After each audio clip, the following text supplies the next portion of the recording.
Baik, Assalamualaikum warahmatullahi wabarakatuh. Halo semuanya, perkenalkan nama saya Alif Ramis Prakoso dengan NIM G0024126.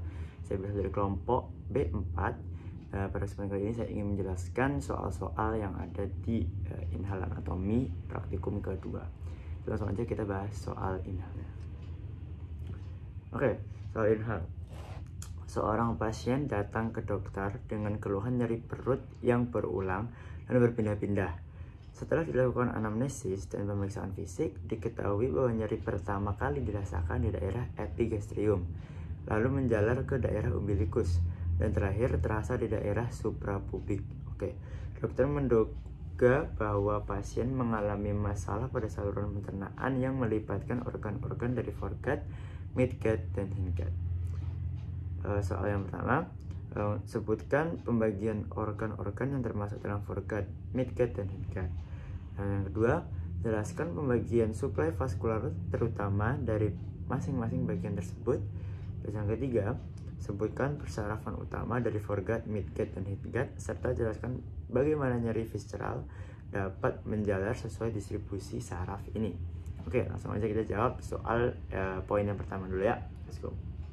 Oke, jadi pembagian organ foregut, midgut, dan hindgut itu jadi organ kita tuh di dalam tubuh dibagi jadi tiga ya, ada foregut, midgut, sama hindgut.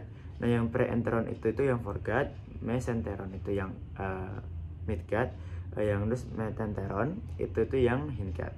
Oke, jadi kita bahas dulu apa yang ada di foregut. Yang paling atas yang preenteron. Jadi foregut itu tuh organ yang termasuk itu ada esophagus distal. Jadi esophagus yang jauh sama inti.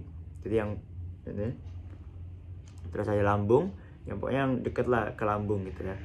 Terus ada duodenum bagian pertama dan kedua sebelum papilla dan duodeni mayor. Ada hati, pankreas, ada vesika biliaris atau kantong empedu nama lainnya. Ada keluhan khas, itu bisa nyeri di daerah epigastrium kalau misal di daerah foregut. Terus untuk di daerah yang midgut, itu organ yang termasuk itu adalah duodenum bagian kedua setelah papilla duodeni mayor hingga ke duodenum distal. Terus ada jejunum, ileum, terus ada cecum dan appendix, kolon ascendens, kolon yang naik, kolon transversum proximal. Terus kalau keluhan khas di midgut itu ada di nyeri daerah umbilikus, jadi dekat pusat ya.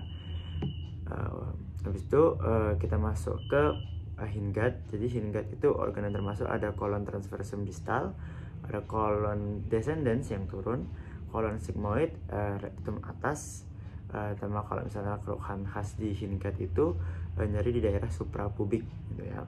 Oke, jadi nomor 1 sudah selesai. Kita langsung ke poin kedua. Oke, poin kedua itu suplai vaskular utama dari foregut, midgut, dan hindgut. Nah, jadi setiap bagian mendapatkan suplai darah utama dari cabang-cabang aorta abdominal. Nah, jadi kita bagi yang foregut dulu. Itu arteri utamanya itu ada truncus celiacus atau celiac terang. Cabang utama itu ada arteri gastrica sinistra di lambung. Ada arteri hepatica communis, hati dan pankreas, sesuai namanya lah kalau anatomi itu kan. Ada arteri splenica dilian atau limpa. Terus ada midgut. Jadi arteri utama itu ada arteri mesenterica superior AMS.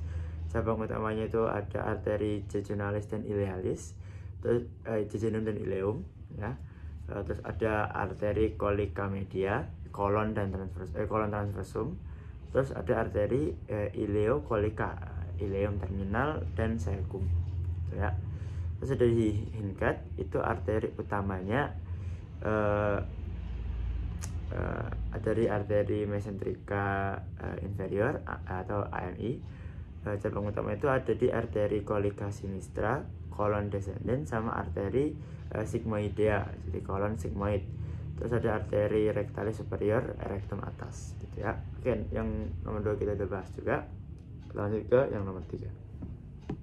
Nah, untuk persarafan utama dan penjelasan nyeri visceral. Jadi persarafan dari foregut, midgut, dan hindgut itu dibagi berdasarkan sistem otonomik. Jadi foregut itu persarafan simpatiknya diberikan oleh plexus celiac, berasal dari saraf splenikus thoracal, T5 sampai T9 panjangnya. Terus ada persarafan parasimpatik itu diberikan oleh saraf vagus nervus atau nervus ke-10. Terus nyeri visceralnya itu nyeri foregut sering dirujuk ke epigastrium karena persarafan simpatisnya itu berasal dari dermatom T5 sampai T9. Terus yang midgut untuk persarafan simpatiknya itu diberikan oleh plexus mesentericus superior, berasal dari saraf splenikus thoracal yang panjangnya T10 sampai T11. Terus ada persarafan simpatiknya itu diberikan oleh lagi saraf vagus nervus 10. Terus untuk nyeri visceralnya, nyeri midgut itu dirujuk ke umbilikus karena persarafan simpatiknya berasal dari dermatom T10 sampai 11. Terus untuk hindgut itu persarafan simpatik ini diberikan oleh plexus mesentericus inferior, gitu ya. Ini berasal dari saraf splenikus lumbar, panjangnya lumbar 1 sampai lumbar 2. Persarafan parasimpatik ini diberikan oleh saraf pelvikus, panjangnya S2 sampai S4. Terus ada nyeri visceralnya itu, nyeri hindgut itu dirujuk ke suprapubik atau daerah perineum karena persarafan simpatisnya berasal dari dermatom L1 sampai L2. Nah, kalau misalnya tadi yang di nyeri pasien itu di epigastrium atau foregut itu nyeri awal terjadi karena rangsangan di organ-organ seperti lambung atau duodenum. Terus kalau misalnya di umbilikus atau midgut itu saat proses inflamasi atau distensi melibatkan midgut, nyeri menjalar ke dermatom T10 sampai T11.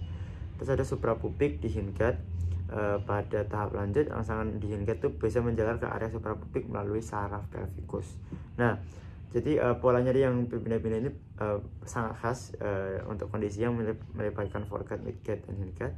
Dengan memahami anatomi ini, kita tuh bisa lebih mudah mendeteksi lah sakitnya kalau pasien tuh ada di bagian mana aja, karena kita hafal lokasi-lokasi organ di foregut, midgut, hindgut itu bakal krusial banget di anatomi kedepannya gitu. Jadi mungkin sekian pembahasan soal inhal dari saya. Bila ada kurang atau salahnya mohon maaf. Wassalamualaikum warahmatullahi wabarakatuh.